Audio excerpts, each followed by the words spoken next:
everything is roses and sunshine and like love, that's not reality. Most recent video, I told you that I'm in Paris, which it's funny because in that video I was like, oh, I might bring you around on my travels. Yeah, and I'll definitely try to bring you along on this trip as much as possible. It's the end of my travels. Like literally my suitcase is like right behind this camera. I'm all packed up and in an hour I'm gonna head to the airport. But I did want to make one more video before I leave. So if you didn't know, I've been in Paris for a month and a half now, and I've done this trip. This is my second time doing this long trip to Paris. I did the same thing last year, and in short, my answer to the title of this video is that I don't think that Paris is overrated. Now, if we're talking about the super romanticized view of Paris, like that everything is roses and sunshine and like love, of course, that's not reality. There are a lot of beautiful elements to the culture here. You know, I think even though it's a big city, people go at a slower pace than I feel like you will see in New York or Chicago or LA. People will sit at restaurants for hours on end. The architecture is amazing, the language is fascinating, and I'm gonna include some pictures of all of the things that I've done over the course of this trip. And so I definitely want to recommend to you, like if you have an interest in Paris, even though it may feel very cliche, because I feel like France is one of those countries that millions of people are interested in, I don't think that should take away from the fact that you want to visit here, that maybe you want to live here. I think it's a beautiful country, and I feel like since I've been here, I've met some incredible people. I've had just very memorable moments exploring some of the touristy sides of Paris, but also I took a short trip to Marseille, which is a town in the south of France. It's like a beach town, and I loved it. I loved it. But I think to make this video longer, I just kind of wanted to talk about what lessons I feel like I'm leaving Paris with. And I think the first one that immediately came to mind for me is that a lot can change in a year. Like I said, I did a very similar trip to this one almost exactly a year ago. And I must say, my experience, my state of mind during that trip last year was a complete 180 from like how I feel like I've experienced the city this year.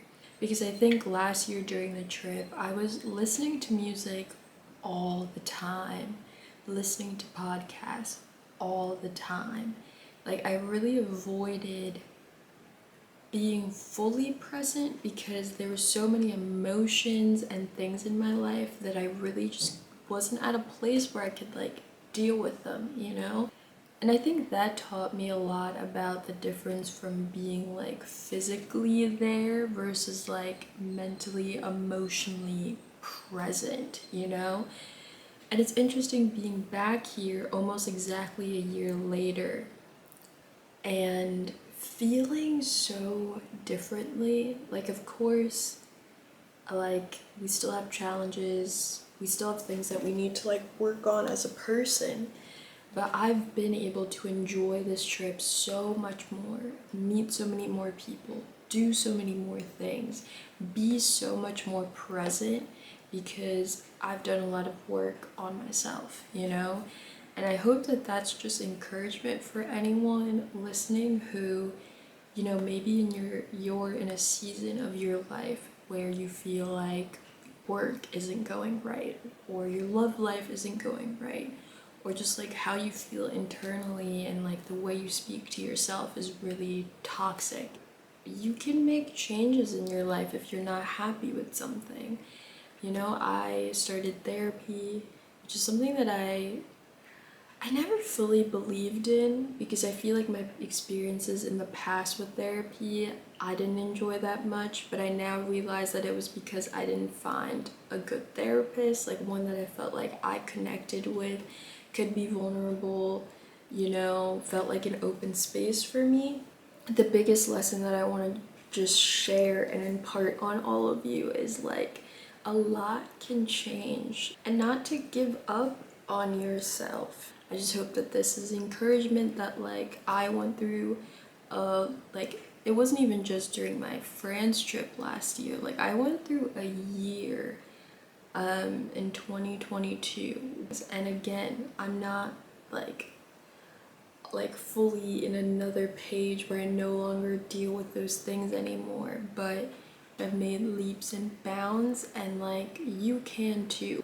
So I feel like that's the biggest thing that I've learned, especially being like a super reflective person. I feel like the fact that it's been almost exactly a year since I did this same exact trip, the whole time that I've been in Paris, I've really just been thinking about what I did then, you know, what I did during this trip then versus now.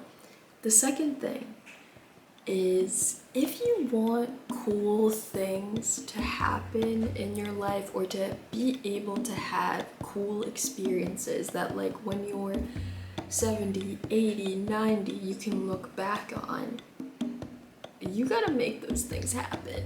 You know, I feel like this is something that I'm realizing now, because I always used to be someone, I used to be that friend in the friend group, like when I was in high school and college, where I would wait for the other person to make plans. Like I'd tag along on everything, but I'd never be like, oh, I heard about this new event, let's do it, or I really want to go do this thing. And I feel like I've realized that for so many years I was kind of in the passenger seat of my own life. You know, when you're just like waiting for other people to suggest things or ask you to do things or invite you out to things, think about how much life is lost, you know? Because at the end of the day, like, no one knows what you want out of life as much as you. And I think while there is something nice about being someone who can go with the flow, you know, can enjoy any type of plan, isn't super picky, it's so easy if you continue doing that to like years down the line be like, oh, I wish I did that. I wish instead of like following what other people were doing and waiting for other people to make the first move, I wish I did that. And this is a small example of this, but my first week here in Paris, I was reading alongside the Seine, and this girl like approached me, and just we started talking. We had a really nice conversation, and you know, we hung out multiple times over the course of my trip. And the thing is, I feel like there's been so many moments where I've been eating out alone or things like that, and I've thought to myself, oh, I wish someone would come to talk to me. But this is like a small example of exactly what I'm saying, of like being in the passenger seat, like waiting for things to happen to you, people to approach you, events to be invited to, when it's just like you gotta take matters into your own hands.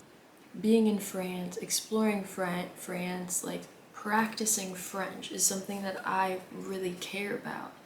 And in order to make this trip happen and to make the most out of this trip, I had to take the steering wheel. I think it's important to just find that balance between taking the steering wheel, you know, prioritizing what you want to do, and going with the flow. Because I think there's room for both, and I feel like the space where you kind of build your most fulfilling life, I feel like has both of those. You know, like you're not just like along for the ride your entire life. You're choosing what you want to prioritize, what you want to do, while also being open and flexible to, you know, what comes up throughout your life. I think the last thing I want to talk about is effort goes a long way, because this is like my 5th or 6th time here, and I've been here both in like phases where I was a kid, phases where I was adult, you know, phases where I knew no French at all, and phases where, you know, now I would say my level is like a B2, C1. I think I've realized that just like effort goes such a long way, especially if you're traveling to another country where there's a different language. I think it's not about being perfect, and this is something that I've had to like let go of as a pretty perfectionistic person, is that it's about the effort. You know, like you go into a restaurant, let's say you fumble through your French, like ordering your meal in French, you fumble, you make mistakes. Most people are still gonna find that really endearing that you tried. And I think when I was here in the past and I knew no French and I made no effort, I mean no effort, to speak French, to talk to waiters or, you know, people at the bakery, etc., in French, I feel like my experience wasn't as full. I didn't have as many of those just like serendipitous, small but beautiful interactions with people. Like for example, a couple nights ago I went to a restaurant alone. I sat at the bar, and the whole night, I was there for like 3 hours. I talked to a couple of the bartenders in French, and like we were just having such a nice conversation. It's not about like being perfect, knowing everything, but it's about showing that you care enough to try.